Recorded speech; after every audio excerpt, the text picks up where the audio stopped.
सर्वांना नमस्कार. मी विवेक जॉन्सन, जिल्हाधिकारी बीड. भारताची जनगणना 2027 हे 1 मे पासून 2 टप्प्यामध्ये चालू होणार आहे. पहिला टप्पा म्हणजे 1 मे ते 15 मे पर्यंत हे तुम्हाला स्वगणना म्हणजे सेल्फ इन्युमरेशन करण्याच्या सर्व नागरिकांना संधी आहे. आपण सर्वांना माहित आहे की जनगणना म्हणजे हे देशाचा अत्यंत महत्वपूर्ण उपक्रम आहे आणि विशेषतः या जनगणना पूर्ण डिजिटल प्लॅटफॉर्ममध्ये होणार आहे.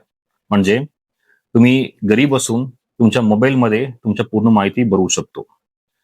स्वगणना करण्यासाठी या स्क्रीनमध्ये दाखवला या वेबसाईटमध्ये तुम्ही तुमचा मोबाईल नंबर देऊन लॉग इन करू शकतो आणि त्यानंतर तुमच्या OTP द्वारे तुम्ही या वेबसाईटमध्ये तुमच्या पूर्ण कुटुंबाच्या 33 महत्वपूर्ण प्रश्नाच्या अचूक माहिती देण्याचं गरजेचं आहे.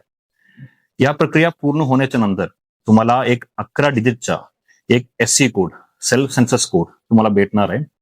जेव्हा प्रगणक तुमच्या घरी येणार आहे 15 मेच्या नंतर, तेव्हा तुम्हाला हे 11 डिजिटचा कोड तुम्हाला प्रगणकला द्यावा लागेल, ताकी तुमच्या पूर्ण माहिती जो तुम्ही पोर्टलमध्ये भरलेला आहे ते आपण डाटाबेसमध्ये सुद्धा समाविष्ट करू शकतो.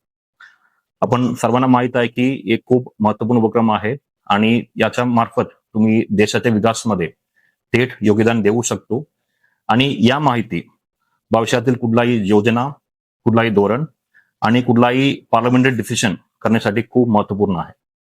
त्यामुळे सर्व बीडकरांनो, तुम्ही 1 मे ते 15 मे या स्वगणना म्हणजे सेल्फ इन्युमरेशन जो होणार आहे यामध्ये तुम्ही सहभाग होणं अपेक्षित आहे. त्यासोबत तुमच्या सर्व कुटुंबांसोबत आणि सर्व नागरिकांना सुद्धा तुम्ही ही माहिती देऊन प्रोत्साहित करणं अपेक्षित आहे. जय हिंद, जय महाराष्ट्र.